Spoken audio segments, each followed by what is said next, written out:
L'année 2020, ça a été une année particulièrement compliquée.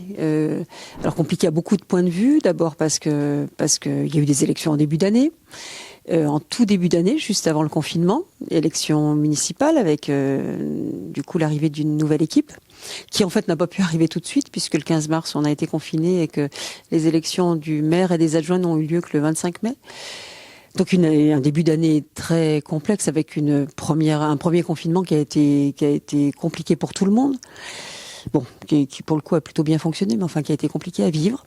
Et une mise en place qui a été complexe pour la nouvelle équipe. Moi, c'est ce qui m'a le plus marqué dans cette année 2020. Parce qu'une nouvelle équipe qui arrive et qui n'a pas l'occasion de se voir en réunion, de se rencontrer, de participer aux fêtes qui sont nombreuses à Montmélian, à tous les rassemblements des associations, ça a été compliqué de se mettre en place. Bon, pour autant, on y est arrivé. Ça a été 2020 une année difficile parce qu'un certain nombre de concitoyens ont été malades. Pour tous ceux qui sont allés bien, malgré tout, il y a eu à lutter durement contre la solitude, l'isolement d'un certain nombre, notamment des plus anciens. Voilà une année difficile finalement à l'EHPAD, où il y a eu un certain nombre de décès, comme dans beaucoup d'EHPAD de Savoie.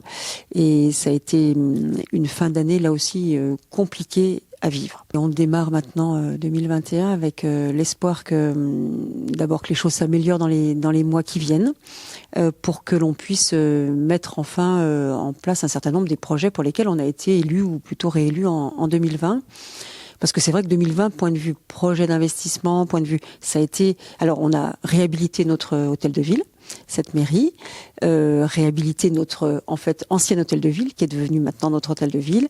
Et puis, on a permis à Cœur de Savoie de déménager intégralement dans ce qui est maintenant notre ancien hôtel de ville de Montmélian. Donc ça a été un gros investissement, mais il y a rien eu d'autre de marquant dans l'année. C'est pour ça qu'on espère bien que 2021 va voir le démarrage de plein de choses. Ça démarre bien avec d'abord peut-être sur le projet de ce que l'on appelle le plateau de Marteau, c'est-à-dire un plateau de 2 hectares qui est situé en face du collège de Montmélian, de l'autre côté de l'avenue de la Gontrie. On va pouvoir démarrer enfin un programme de environ 200 logements et quelques mètres carrés de bureaux sur ce secteur. C'est pour nous le démarrage d'un espèce de renouvellement, d'abord renouvellement urbain, mais renouvellement à plein de points de vue. On va traiter cette entrée de ville, on va permettre aux Montmélianais de faire ce que l'on espère qu'ils fassent depuis longtemps, c'est-à-dire qu'ils puissent avoir un parcours résidentiel en quittant par exemple le logement social pour aller vers de l'acquisition, et ça nous paraît quelque chose d'important. Puis 200 logements dans une ville, c'est pas rien, ça modifie un certain nombre de choses. Alors ces 200 logements, ils vont arriver en 4, 5, 6 ans peut-être, mais tout de même, ce soir nous passons au conseil municipal l'autorisation de vendre à CIS Promotion ce ténement, avec l'espoir qu'un permis de construire soit déposé dès cette année et obtenu dès cette année et que les travaux puissent commencer dès 2022. Les logements qui seront à vendre seront réservés d'abord et avant tout aux Montmélianais, puis ensuite, bien sûr, on ouvrira sur tous ceux qui souhaitent venir habiter chez nous. Ça peut permettre un renouvellement à plein de points de vue et nous, on met beaucoup d'espoir dans l'urbanisation de ce secteur, tout proche de la gare, tout près d'un grand nombre d'équipements publics et de services publics présents à Montmélian. On a eu une bonne nouvelle en fin d'année, c'est la labellisation de notre commune Petite Ville de demain, labellisation par l'État, ce qui nous permettra d'obtenir des financements conséquents de l'État et d'un certain nombre d'autres collectivités comme le Conseil général ou le Conseil régional, le Conseil départemental ou le Conseil régional. On en est ravis. Cette labellisation, elle reconnaît les petites villes de moins de 20 000 habitants qui portent en fait des équipements de centralité pour les autres. C'est notre cas. Ça va nous permettre d'obtenir des financements conséquents pour un certain nombre de projets, en particulier pour des projets qui sont déjà en route de réhabilitation thermique de nos bâtiments publics. On va commencer dès cette année avec la réhabilitation de la Savoyarde, qui est attenant à l'espace François Mitterrand, enfin qui est partie intégrante maintenant de l'espace François Mitterrand. On va réhabiliter la toiture, mais aussi procéder à des travaux d'isolation du bâtiment, de ce bâtiment qui a régulièrement été réhabilité et qui mérite maintenant cette réhabilitation thermique. Mais on lancera aussi très vite la réhabilitation thermique de l'école Jean Moulin, qui est la dernière école sur laquelle il faut faire des travaux conséquents sur le sujet. Et puis année après année, on continuera ce que l'on a déjà engagé depuis quelques années, mais qui là sera encore mieux accompagné financièrement et on s'en réjouit. Il y a un projet qui est marquant sûrement pour Montmélian aussi en ce début d'année et qui nous tient beaucoup à cœur dans le cadre de notre politique développement durable qui est une politique que l'on mène depuis maintenant plus de 30 ans à Montmélian. C'est une belle opération donc que l'on lance cette année qui s'appelle À Montmélian, on s'aime pour la vie.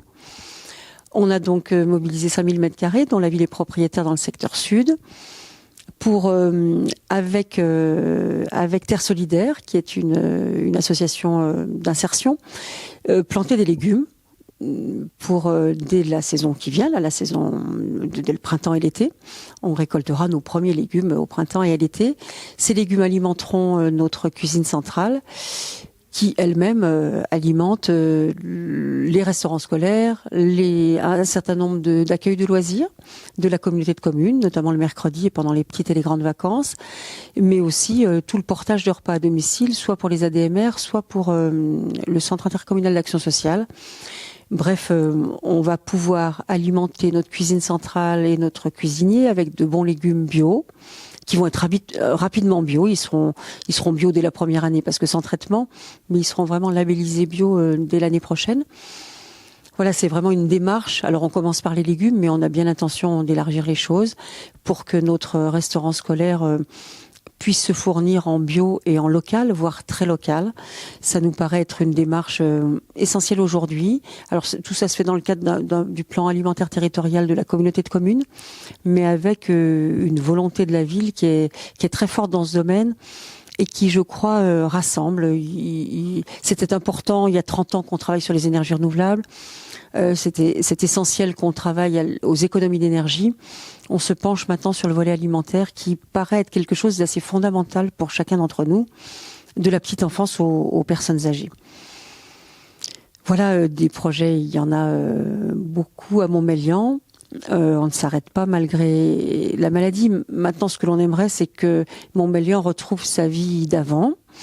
J'imagine comme dans beaucoup de communes, mais à Montmélian, c'est tellement fort. La vie associative, la vie culturelle, la vie sportive. Les gens se rencontrent beaucoup à Montmélian et ils souffrent aujourd'hui beaucoup.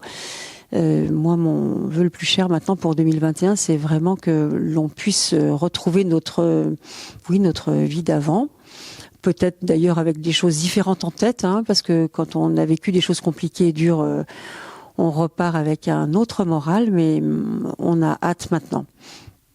Et j'espère que le printemps puis l'été seront vraiment l'occasion que l'on se retrouve. En tout cas, moi, c'est ce que je souhaite, c'est ce que nous souhaite collectivement.